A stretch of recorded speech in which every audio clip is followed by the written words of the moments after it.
여러분, 안녕하세요. 잘 지내셨어요? 저도 반가워요. 날씨가 많이 풀렸어요. 봄이 문 밖에 와 있는 것 같아요. 조금 있으면 우리는 문을 열고 봄을 맞을 거예요. 그죠? 김명희 문학TV, 저는 시와 소설을 쓰는 김명희입니다. 잘 지내셨죠?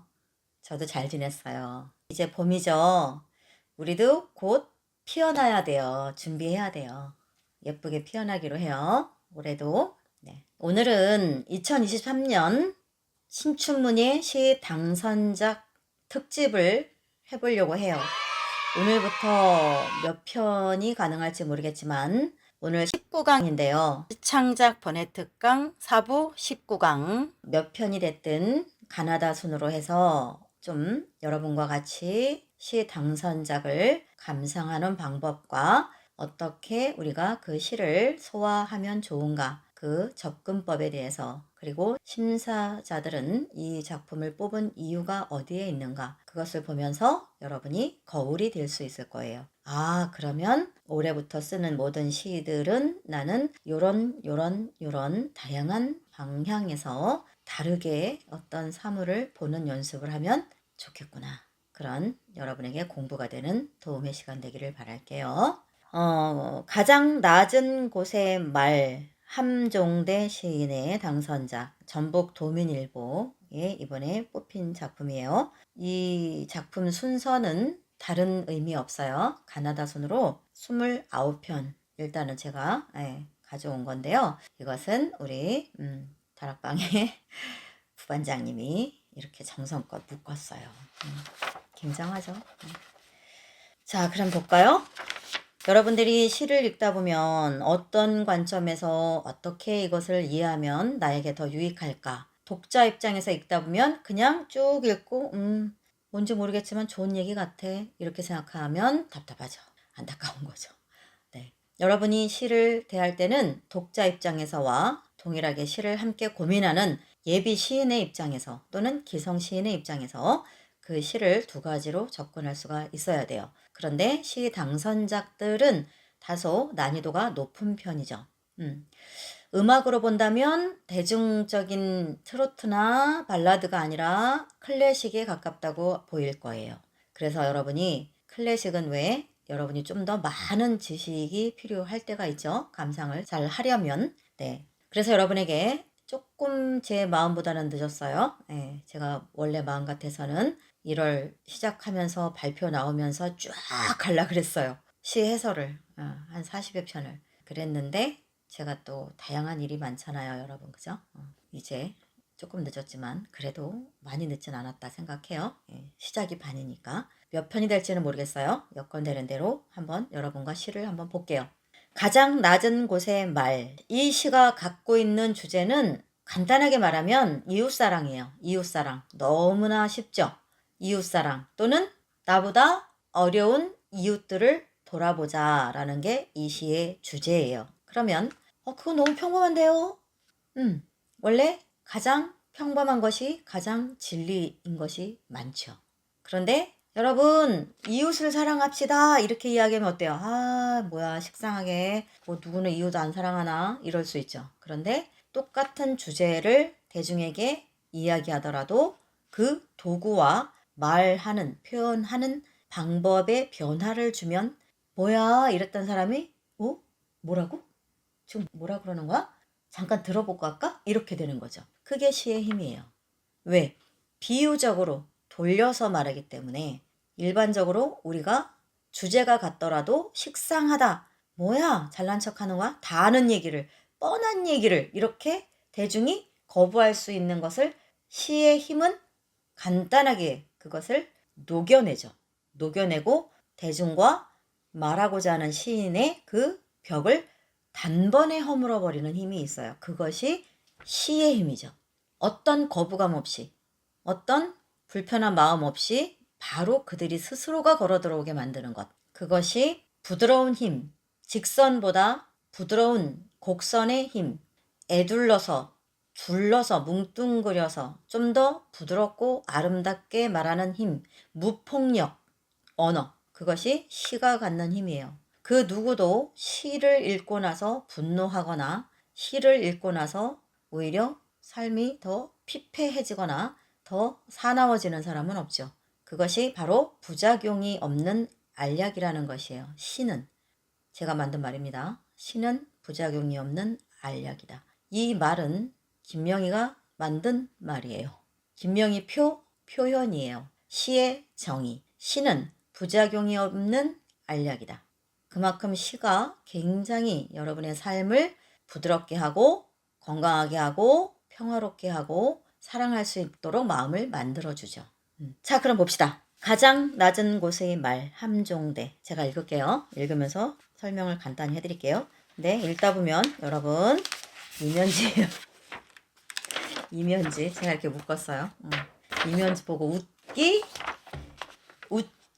있기 없기 웃기 없기. 웃어도 돼요. 웃으면 어때요? 웃으면 또 여러분 더 젊어지잖아요. 그죠? 웃어주세요. 저의 이면지입니다. 자, 들을 준비 됐죠? 시작할게요.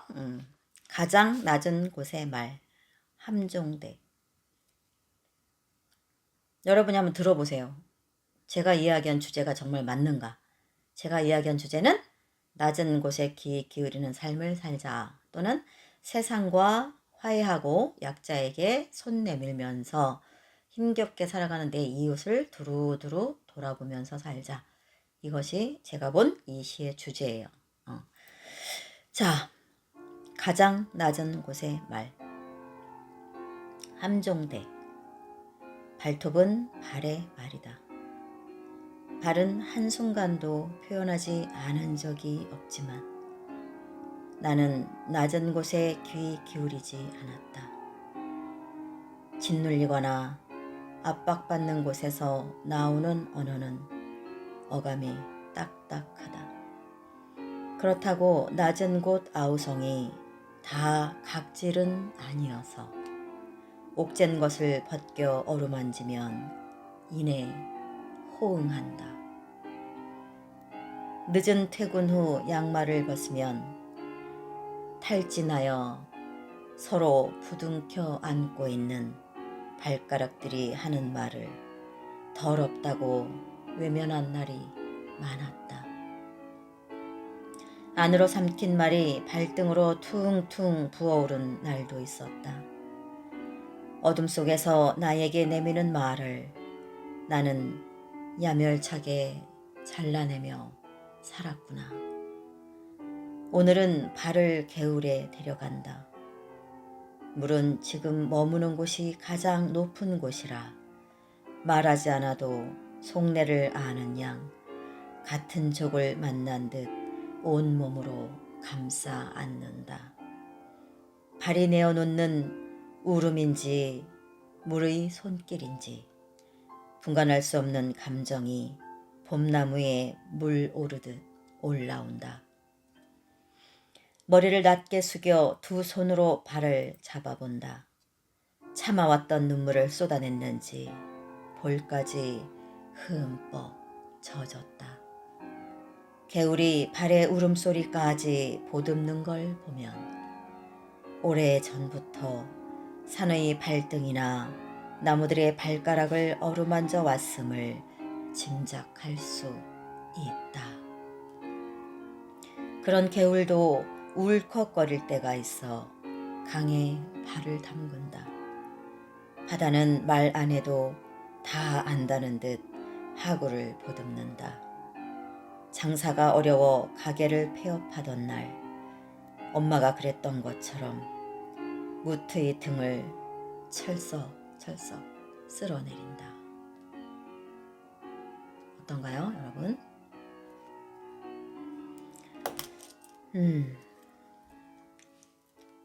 여러분이 느끼기에 낮은 곳에 귀 기울이는 삶 또는 세상과 화해, 약자에게 손 내미는 삶을 살자라는 주제가 느껴지시죠? 안 느껴지세요?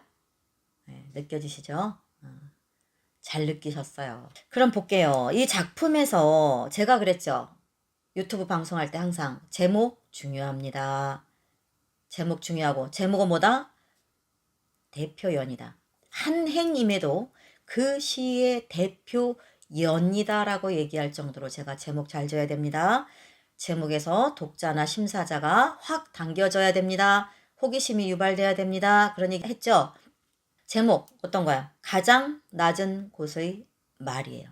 말이라는 것은 우리가 손으로 잡을 수 없어요. 그죠? 형체가 없어요. 그런데 형체가 없는 것이 가장 낮은 곳에 있다? 그것은 사실은 무와 유의 매개체, 각각의 다른 매개체를 결합해 놓은 제목이죠. 이게 지금. 그죠? 그러니까 어때요? 낯설죠. 그리고 어때요? 궁금하죠. 호기심 생기죠. 왜? 가장 낮은 곳의 말? 가장 낮은 곳의 말이 뭐지? 확 와닿지 않잖아요. 그런데 궁금해지잖아요. 그죠? 그런 것들이 이기는 제목이에요. 힘이 있는 제목이에요. 호기심이 생기게 끌어들이는 힘. 그런 제목들이 좋은 제목이라고 제가 늘 이야기하잖아요. 그죠? 바로 이런 거죠. 그 다음 제가 뭐라 그랬죠? 첫 번째 행에서 밀당이 돼야 되는데 그 밀당은 반드시 어떻게 돼야 된다? 심사자와 독자를 확 땡겨야 된다. 첫 판에. 처음 시작할 때 기선제압을 확 하고 들어가야 된다. 그랬잖아요. 그죠? 그런데 뭐라 그랬어요? 첫 행? 발톱은 발이 하는 말이라는 거예요. 신기하죠? 자, 그러면 이 발상은 어떻게 갖고 왔을까요? 발톱은 어떤가요? 우리가 늘 자라나죠. 계속 깎아도 자라나고 깎아도 자라나고 깎아도 자라나요. 그것은 곧 어떻게 생각할 수 있어요? 마치 우리가 말하듯이 끊임없이 하고 중얼중얼 우리가 말을 이어가듯이 발톱이 우리가 알든 모르든 계속 중얼중얼 자기가 뭔가 해야 될 것을 성장하고 길어지는 형태의 언어로 뱉어내고 있는 것이다. 그래서 발톱은 계속 자라나는 것을 계속 나에게 뭔가 말을 하고 있는 것이다 라고 해석을 하고 접근한 거죠. 어떤가요? 멋지죠?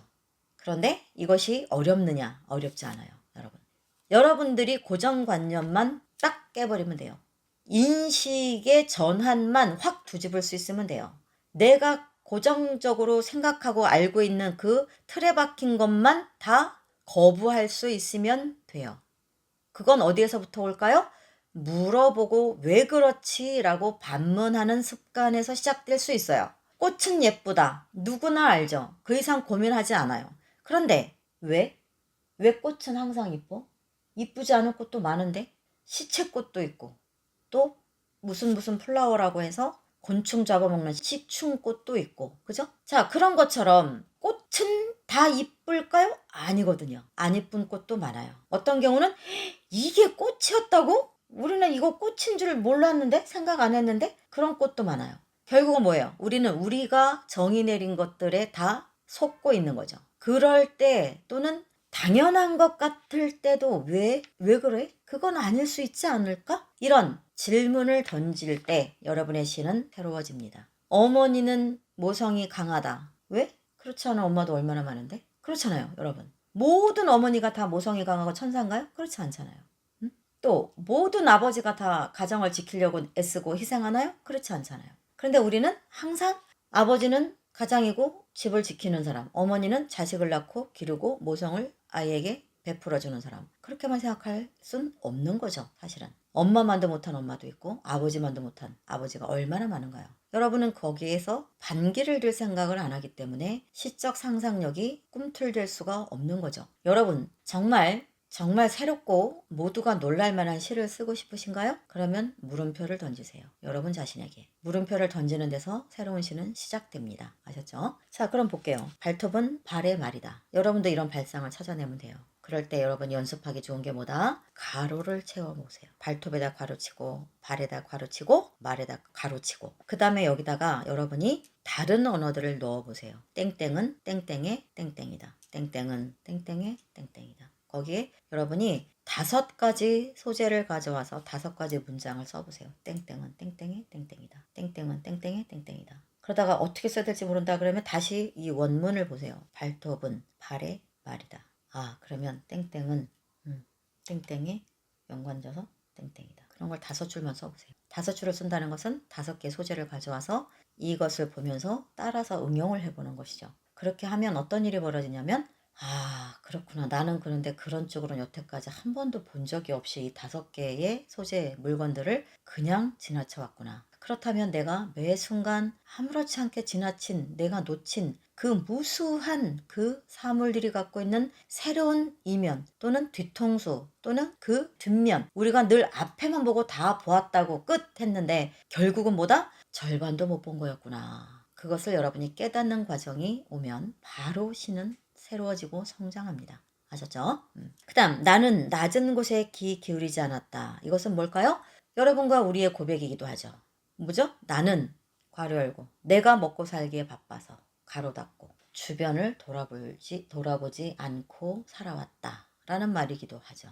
또는 나는 내가 아픈 거에 집중해서 이웃이 아프거나 내 부모가 아프거나 형제가 아픈 것을 등한시하고 살았다. 즉 무관심, 즉 이기주의. 그죠? 그것을 이야기하는 거죠. 나는 낮은 곳에 귀 기울이지 않았다.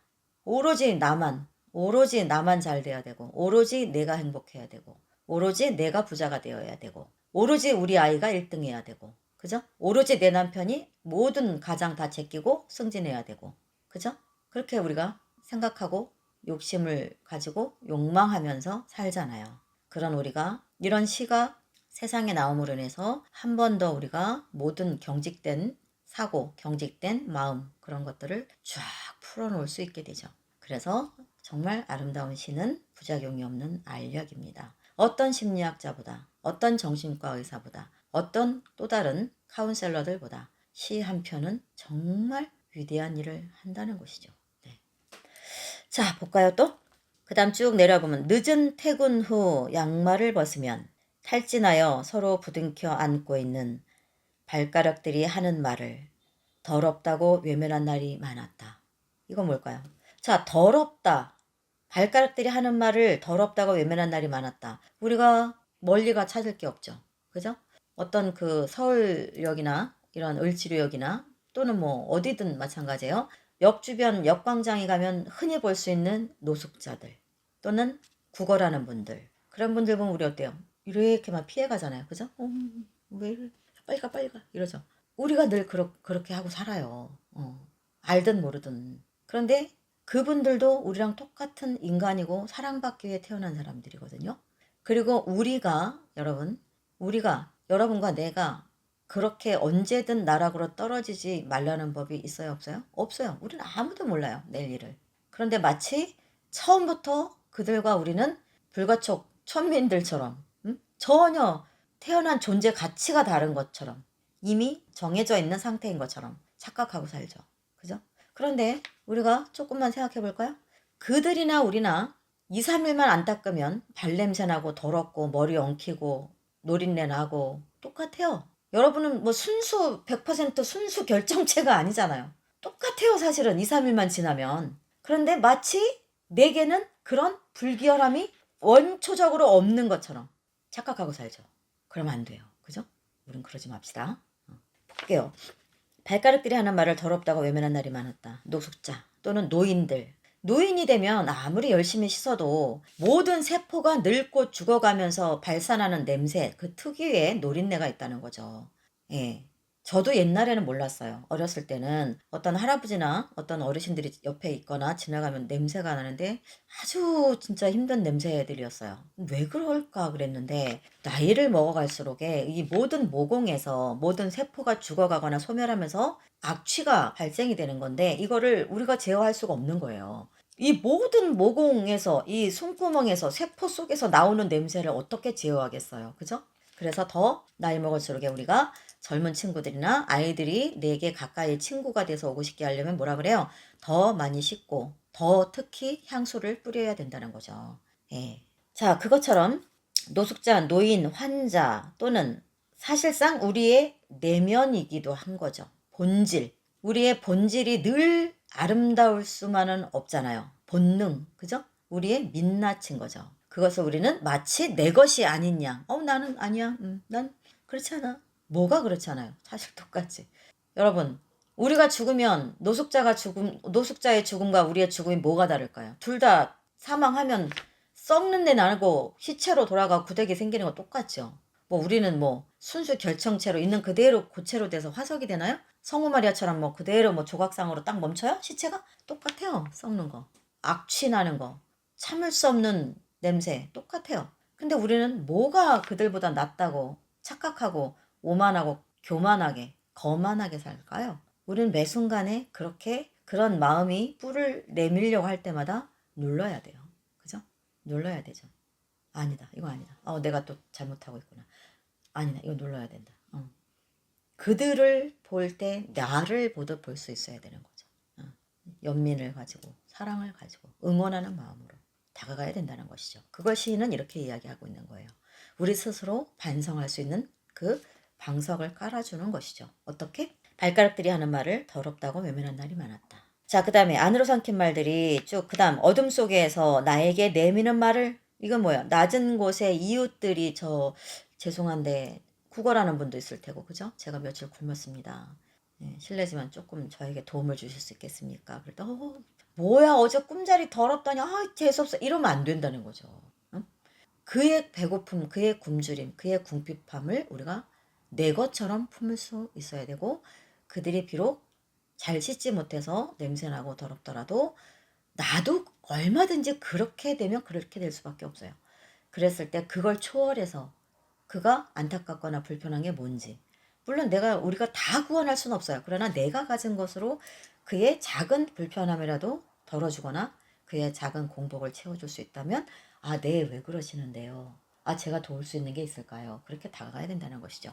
결국 그 어렵고 힘든 사람들을 베풀고 다가가는 것이 결국 돌아서 뭐다? 나를 대접하는 것이죠. 나에게 친구가 되어주는 것이고 나를 손잡아 끌어주는 것이라는 것이죠.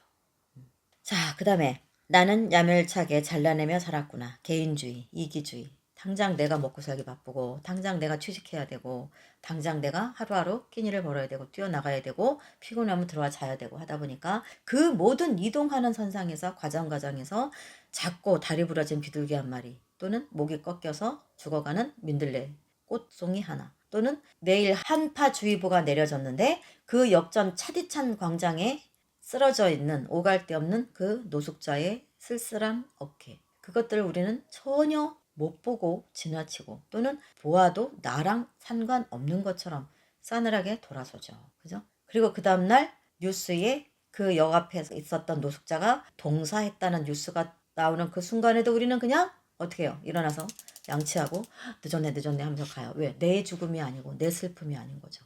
왜냐? 우리가 그만큼 강팍하고 굉장히 날카롭게 살아가고 있는 거예요. 온도가 없이 무감각하게 감정의 따뜻함이 없이 냉혈동물처럼 나만 챙기면 된다는 이기주의 사상을 갖고 살아가죠. 그러다 보니까 어때요? 이웃집에서 어떤 비명이 들리고 어떤 엄청난 폭행 사건이 벌어지고 심지어는 사람이 죽어나가도 우리가 문을 열지 않으려고 하잖아요. 그죠? 왜 이런 세상이 됐을까요? 우리는 이 시인의 우리에게 이야기하는 그 음성을 우리는 들어봐야 돼요. 결국 언젠가 우리가 누군가 내 이웃의 불편함, 내 이웃의 어려움에 눈 감고 귀 막고 외면한다면 언젠가 내가 그 자리에 섰을 때 역시 내 이웃은 나에게 눈 감을 것이고 귀 막을 것이고 외면할 거예요. 그러면 안 되겠죠. 그죠? 자, 같은 족을 만난 듯 온몸으로 감싸 안는다. 이건 뭘까요? 같은 족, 발족과 같은 족 속의 족, 동음이의어를 가지고 언어 유희도 멋지게 또 다른 재미를 선사한 상황인 거죠. 여러분도 그런 것들을 나도 한번 해볼까? 따라 해보는 거 큰 공부가 됩니다. 아셨죠? 바로 위에 하나 빼먹은 거 해볼까요? 자, 나는 야멸차게 잘라내며 살았구나. 그 다음 줄, 오늘은 발을 개울에 데려간다. 내 발인데 내 발을 낯설게 또 달리 내 몸의 일부분인데 오늘은 개울로 걸어가서 발을 씻는다가 아니고 오늘은 발을 데리고 간다 그러죠. 개울로. 이리 와 가자. 뭐예요? 손잡고 동행하고 같이 그곳에서 발이라는 그 아이, 그 친구, 그 가난한 이웃, 힘겨운 사람을 데리고 나오는 거예요. 인도해 주는 것이죠. 그 안에서 탈출하게끔 나오게. 그래서 어디로 가요? 깨끗하고 시원하게 변화될 수 있는 장소로 데리고 가는 거죠. 동행인 거죠. 그것을 발과 화자, 서로의 화해하는 과정의 하나로 배치를 한 거예요. 자, 그 다음 내려오면 발이 내어놓는 울음인지 물의 손길인지 분간할 수 없는 감정이 봄나무에 물 오르듯 올라온다. 자, 뒤에 부분 봄나무에 물 오르듯 올라온다. 희망적으로 말했어요. 그죠? 희망적이에요. 왜 희망적일까요? 위에 부분들이 이 시인이 말한 그런 표현 속에서처럼 우리는 그렇게 서로에게 다가가고 더럽다고 생각하지 않고 그의 공복, 그의 배고픔이 내 배고픔이라고 생각하고 그의 추위가 내 추위라고 생각하면서 다가가고 그에게 연민을 느끼고 사랑을 베풀고 나면 그 대상이 자기의 마음, 이 세상이 나를 외면하고 돌아보지 않은 거에 대한 상처, 그 소외감을 풀고 사실은 내가 이랬어요. 힘들었어요. 아무도 돌아보지 않았어요. 그러나 지금은 여러분이 나를 끌어내줬어요. 이런 이야기를 할 때 발이 내어놓는 울음인지 물의 손길인지 이런 것들이 그거죠. 서로의 이제 토로하고 경계가 무너지고 하나가 되고 하소연하고 들어주고 공감하고 소통하고 서로 위로해주는 그 과정을 지나면 분간할 수 없는 감정이 봄나무에게 물 오르듯 올라온다. 그것은 사랑이나 이웃에게 그 관심과 애정을 베풀면 그 관심과 애정을 받은 사람, 즉 그 음지에 있었던 가난하거나 행복하지 못하거나 불행한 사람만 행복한 게 아니라 그 사랑을 선을 베푼 그 사람까지 베품을 받은 사람과 베품을 나눈 사람 동시에 둘 다 성장하고 둘 다 행복해져요. 그것이 결국 우리에게 사계절 중에 가장 춥고 바람 불고 눈 내리고 얼음 얼던 가을 겨울을 너끈히 넘어서 봄 물이 오르듯 서로가 싹이 나고 꽃이 피는 둘 다 상생, 화해의 분위기, 상생의 삶으로 이동되어진다라는 거죠. 자, 그 다음 볼까요? 머리를 낮게 숙여 두 손으로 발을 잡아본다. 뭐예요? 서로에 대한 섬김, 겸손함, 맞이함, 역지사지, 상대의 아픔을 내 아픔으로 능히 끌어안겠다는 사랑. 그죠?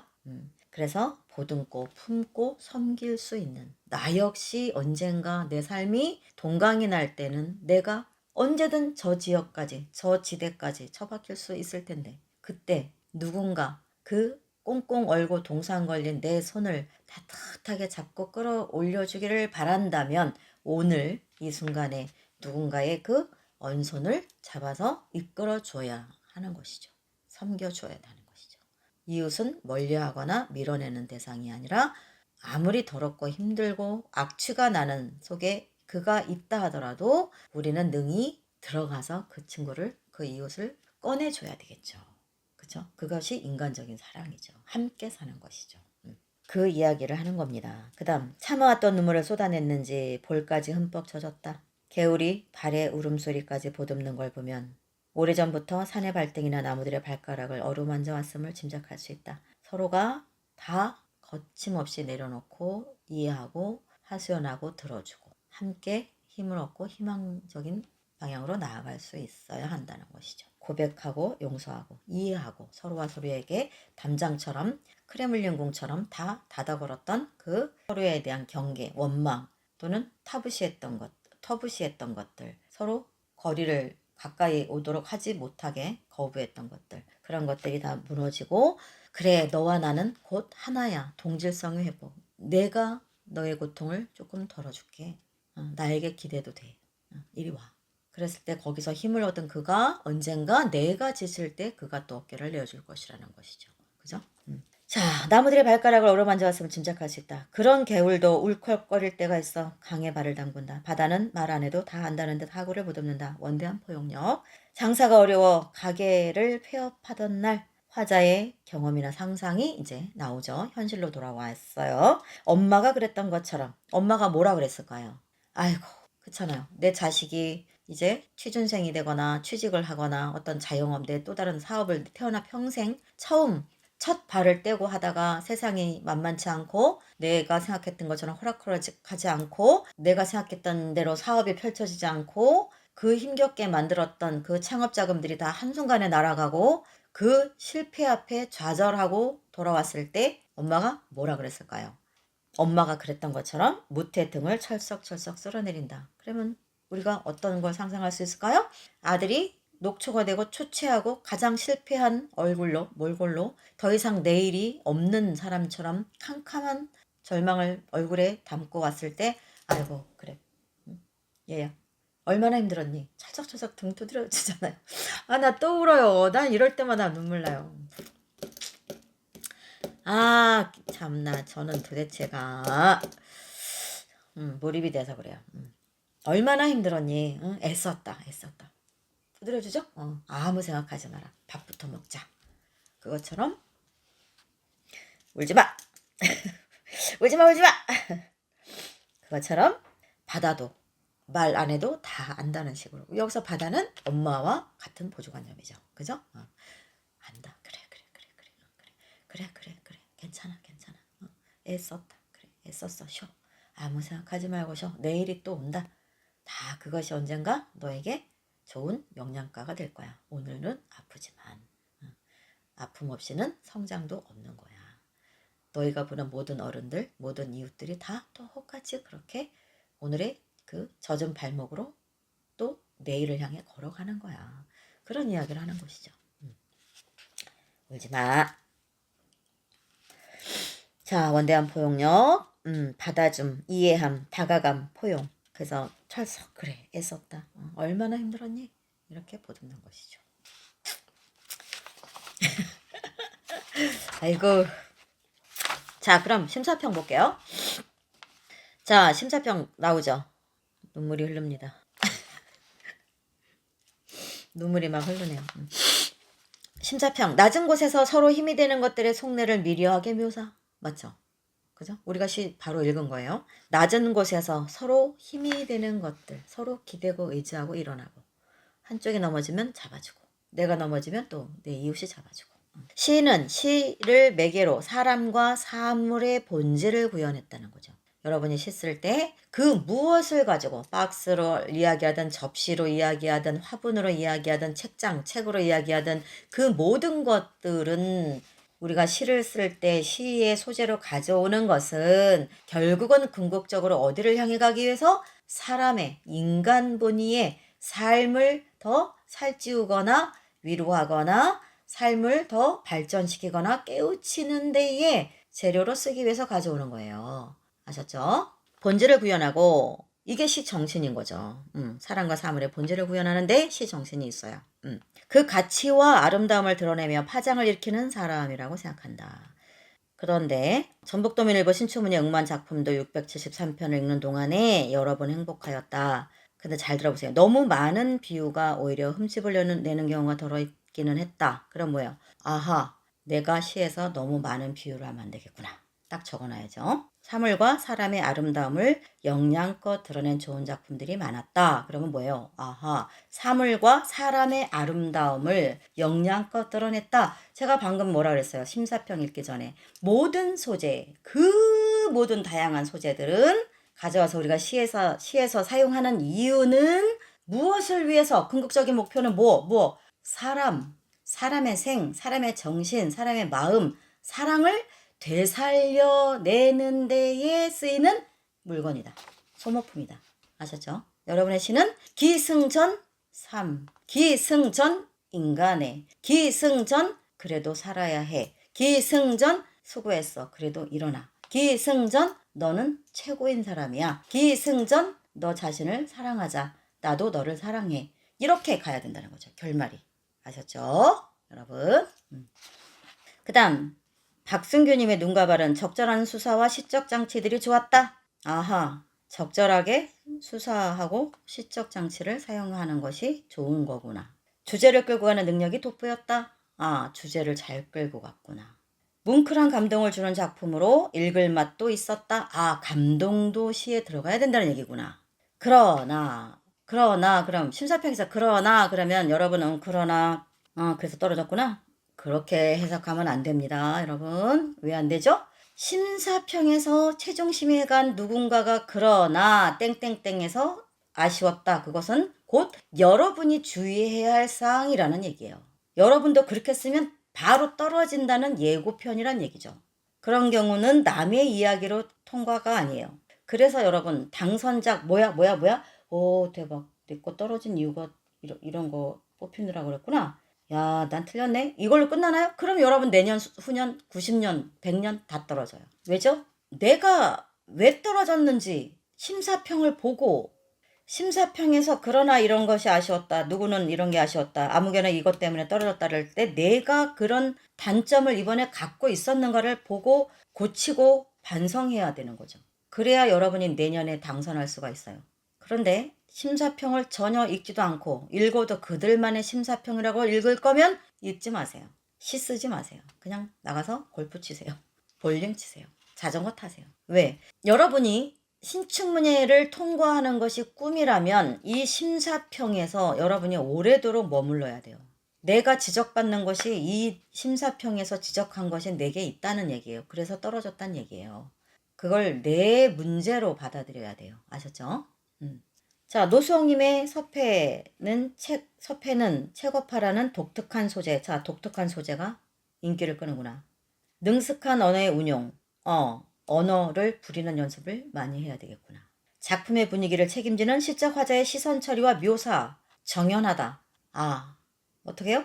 어떤 작품에 따라 각각의 다양한 그 작품만의 특징적인 분위기를 조성해야 되는구나. 또는 시적 화자의 시선 처리. 시선이 어디로부터 어디로 미세하게 예리하게 정확히 이동하면서 묘사를 끌고 가고 있는가. 내가 활자에 깔려 죽고 있는가. 화자가 끌려가는가 깔려 죽는가 아니면 끌고 가는 주체적인 화자의 입지를 갖고 있는가. 여러분 시를 늘 봐야 되는 것이 그 지점이에요. 아셨죠? 자, 그 다음 마지막까지, 근데 요게 이제 마지막까지 경쟁을 했던 거예요. 그럼 볼게요. 전북도민을 당선자 함종대님의 가장 낮은 곳의 말을 당선자로 선정했다. 이유가 나오죠. 가장 낮은 곳의 말은 첫 번째, 우리가 이걸 이제 이거대로 가면 된다는 거예요. 시상을 무리하게 전개하지 않았다. 자연스럽게 갔다. 두 번째, 청자에게 이야기를 들려주는 것처럼 무리하고 강요하고 막 웅변하고 억지로 주장하고 설득하지 않고 매끄럽게 가볍게 속삭이듯 편지를 쓴 것처럼 마치 옆에서 그냥 나는 그랬어. 오늘 그녀를 만났는데 이랬어. 힘을 쫙 빼고 진정성 있는 언어로 가식적이지 않게 풀어갔다는 얘기죠.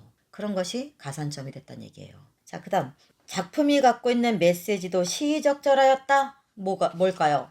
요즘에 우리가 어떤 시대에 살고 있죠?